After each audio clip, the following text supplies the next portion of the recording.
Subscribe ಆಗಿ ನಮ್ಮ ಚಾನಲ್ಗೆ. ಹೊಸ ವೀಡಿಯೋಸ್ಗಾಗಿ ಬೆಲ್ ಐಕನ್ ಅನ್ನು ಕ್ಲಿಕ್ ಮಾಡಿ. ಹಾಯ್ ಫ್ರೆಂಡ್ಸ್, ಎಲ್ಲರಿಗೂ ನಮಸ್ಕಾರ. ಲಕ್ಷ್ಮಿ ಪಾಕಶಾಲೆ ಕಾರ್ಯಕ್ರಮಕ್ಕೆ ಸ್ವಾಗತ.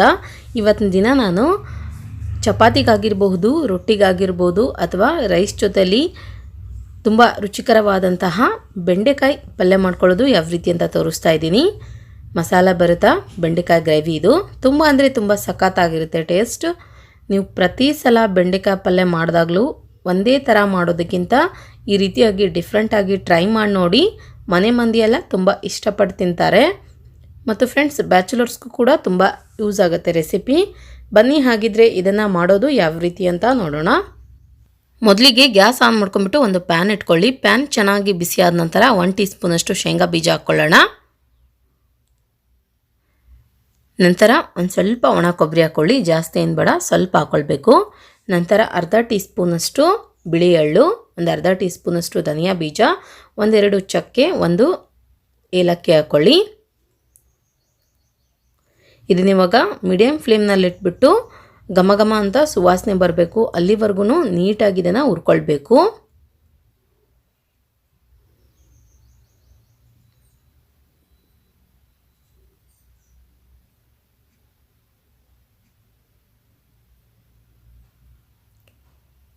ಸ್ವಲ್ಪ ಟೈಮ್ ಹಿಡಿಯುತ್ತೆ, ಪರವಾಗಿಲ್ಲ, ನೀಟಾಗಿ ಹುರ್ಕೊಳ್ಳಿ ಎಲ್ಲ ಸಾಮಗ್ರಿಗಳನ್ನು.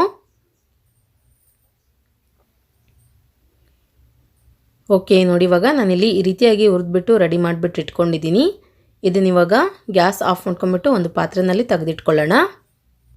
ನಂತರ ಗ್ಯಾಸ್ ಆನ್ ಮಾಡ್ಕೊಂಬಿಟ್ಟು ಅದೇ ಪ್ಯಾನ್ ಇಟ್ಕೊಳ್ಳಿ. ಪ್ಯಾನ್ ಚೆನ್ನಾಗಿ ಬಿಸಿಯಾದ ನಂತರ ಬೆಂಡೆಕಾಯಿನ ಹಾಕ್ಕೊಳ್ಳೋಣ. ನಾನಿಲ್ಲಿ ಒಂದು 1/4 kg ಬೆಂಡೆಕಾಯಿನ ಕ್ಲೀನಾಗಿ ವಾಶ್ ಮಾಡಿಬಿಟ್ಟು ಒಂದು ಬಟ್ಟೆನಲ್ಲಿ ಒರೆಸ್ಬಿಟ್ಟು ಈ ರೀತಿಯಾಗಿ ಕಟ್ ಮಾಡಿಬಿಟ್ಟು ಇಟ್ಕೊಂಡಿದ್ದೆ. ಕಟ್ ಮಾಡಿರುವಂತಹ ಬೆಂಡೆಕಾಯಿನ ಪ್ಯಾನ್ಗೆ ಹಾಕ್ಬಿಟ್ಟು ನೀಟಾಗಿ ಹುರ್ಕೊಳ್ಳಿ. ಬೆಂಡೆಕಾಯಿನಲ್ಲಿ ಸ್ವಲ್ಪ ಲೋಳೆ ಅಂಶ ಇರುತ್ತೆ, ಸೊ ನೀಟಾಗಿ ಫ್ರೈ ಮಾಡಿಕೊಂಡ್ರೆ ತುಂಬ ಚೆನ್ನಾಗಿ ಬರುತ್ತೆ ಗ್ರೇವಿ.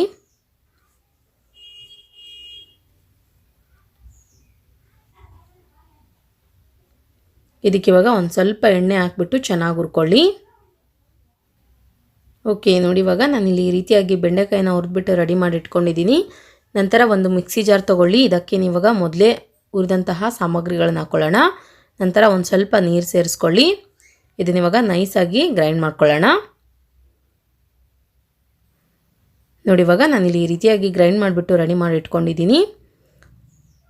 ಮಧ್ಯದಲ್ಲಿ ಗ್ರೈಂಡ್ ಆಗಲಿಲ್ಲ ಅಂತಂದರೆ ಇನ್ನೊಂದು ಸ್ವಲ್ಪ ನೀರು ಸೇರಿಸ್ಕೊಳ್ಬಹುದು.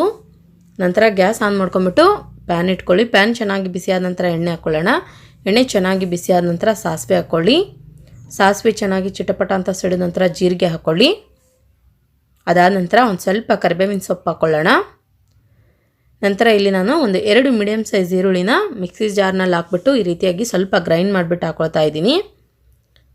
ಸ್ವಲ್ಪ ಈರುಳ್ಳಿನ ಗ್ರೈಂಡ್ ಮಾಡಿಬಿಟ್ಟು ಹಾಕ್ಕೊಳ್ಳೋದ್ರಿಂದ ಗ್ರೇವಿ ತುಂಬ ಚೆನ್ನಾಗಿ ಬರುತ್ತೆ. ಈರುಳ್ಳಿ ಹಾಕಿದ ನಂತರ ನೋಡಿ ಮೀಡಿಯಮ್ ಫ್ಲೇಮ್ನಲ್ಲಿ ಇಟ್ಬಿಟ್ಟು ಚೆನ್ನಾಗಿ ಸ್ವಲ್ಪ ರೆಡಿಶ್ ಆಗೋವರೆಗೂ ಫ್ರೈ ಮಾಡ್ಕೊಳ್ಳಿ. ಅದಾದ ನಂತರ ಒಂದು 2 ಟೊಮೊಟೊ ಹಣ್ಣನ್ನು ಮಿಕ್ಸಿ ಜಾರ್ಗೆ ಹಾಕ್ಬಿಟ್ಟು ಪ್ಯೂರಿನ ರೆಡಿ ಮಾಡಿಬಿಟ್ಟು ಹಾಕ್ಕೊಳ್ತಾ ಇದ್ದೀನಿ. ಟೊಮೊಟೊ ಪ್ಯೂರಿ ಹಾಕಿದ ನಂತರ ನೋಡಿ ಚೆನ್ನಾಗಿ ಇದನ್ನು ಮಿಕ್ಸ್ ಮಾಡ್ಕೊಳ್ಳಿ.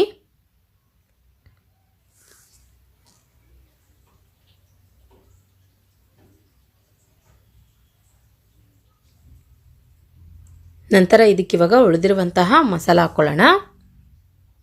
1 ಚಿಟಿಕೆಯಷ್ಟು ಅರಿಶಿನ ಪುಡಿ ಹಾಕ್ಕೊಳ್ಳಿ.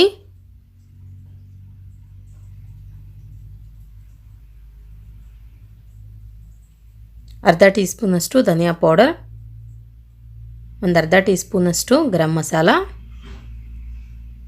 1 ರಿಂದ 1.5 ಟೀ ಸ್ಪೂನಷ್ಟು ಅಚ್ಚ ಪುಡಿ ಹಾಕ್ಕೊಳ್ಳಿ. ಕೊನೆಯದಾಗಿ ರುಚಿಗೆ ತಕ್ಕಷ್ಟು ಉಪ್ಪು ಹಾಕ್ಕೊಳ್ಳೋಣ. ಎಲ್ಲ ಪದಾರ್ಥಗಳನ್ನು ಸೇರಿಸ್ಕೊಂಡ ನಂತರ ನೋಡಿ ಮೀಡಿಯಮ್ ಫ್ಲೇಮ್ನಲ್ಲಿ ಇಟ್ಬಿಟ್ಟು ಚೆನ್ನಾಗಿ ಇದನ್ನು ಮಿಕ್ಸ್ ಮಾಡ್ಕೊಳ್ಳಿ.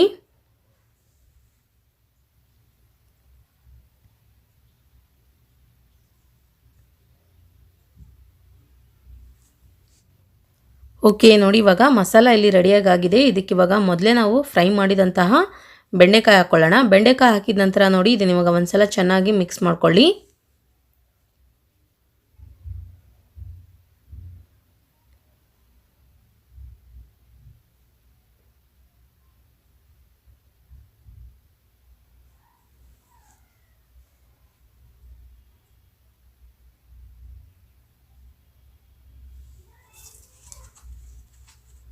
ಇದನ್ನ ಇವಾಗ ಮೇಲ್ಗಡೆ ಮುಚ್ಚಿಬಿಟ್ಟು ಒಂದು 2 ರಿಂದ 3 ನಿಮಿಷದವರೆಗೂ ಬೇಯಿಸ್ಕೊಳ್ಬೇಕು.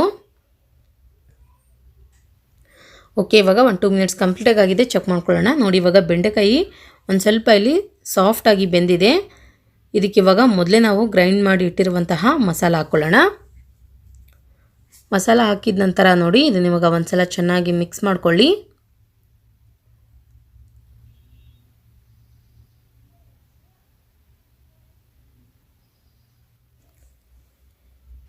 ನಂತರ ಇದಕ್ಕೆ ಇವಾಗ ಒಂದು ಸ್ವಲ್ಪ ನೀರು ಹಾಕ್ಕೊಳ್ಳಿ. ನಾನಿಲ್ಲಿ ಮಿಕ್ಸಿ ಜಾರ್ ತೊಳೆದ್ಬಿಟ್ಟು ನೀರು ಹಾಕ್ತಾ ಇದ್ದೀನಿ. ನೀರು ಸೇರಿಸ್ಕೊಂಡ ನಂತರ ನೋಡಿ, ಇದನ್ನ ಇವಾಗ ಒಂದ್ಸಲ ಚೆನ್ನಾಗಿ ಮಿಕ್ಸ್ ಮಾಡ್ಕೊಳ್ಳೋಣ. ನೀರು ಜಾಸ್ತಿ ಹಾಕೊಳ್ಳೋ ಅವಶ್ಯಕತೆ ಏನಿಲ್ಲ, ಒಂದು ಸ್ವಲ್ಪ ಹಾಕಿದರೆ ಸಾಕು. ಟೀ ಕುಡಿಯೋ ಕಪ್ಪಿಂದ 1 ಕಪ್ನಷ್ಟು ಹಾಕ್ಕೊಳ್ಳಿ.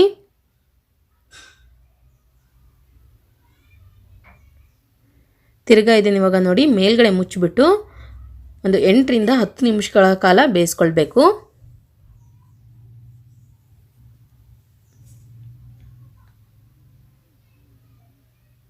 ಓಕೆ, ಇವಾಗ ಒಂದು 10 ಮಿನಿಟ್ಸ್ ಕಂಪ್ಲೀಟಾಗಿ ಆಗಿದೆ. ಚೆಕ್ ಮಾಡ್ಕೊಳ್ಳೋಣ. ವಾವ್, ನೋಡಿ ಫ್ರೆಂಡ್ಸ್, ಇವಾಗ ರುಚಿಕರವಾದಂತಹ ಬೆಂಡೆಕಾಯಿ ಗ್ರೇವಿ ಇಲ್ಲಿ ರೆಡಿಯಾಗಿದೆ. ಇದಕ್ಕೆ ಇವಾಗ ಕೊನೆಯದಾಗಿ ಒಂದು ಸ್ವಲ್ಪ ಕೊತ್ತಂಬರಿ ಸೊಪ್ಪನ್ನು ಕ್ಲೀನಾಗಿ ವಾಶ್ ಮಾಡ್ಕೊಂಡ್ಬಿಟ್ಟು ಕಟ್ ಮಾಡ್ಕೊಂಡ್ಬಿಟ್ಟು ಹಾಕ್ಕೊಳ್ಳಿ.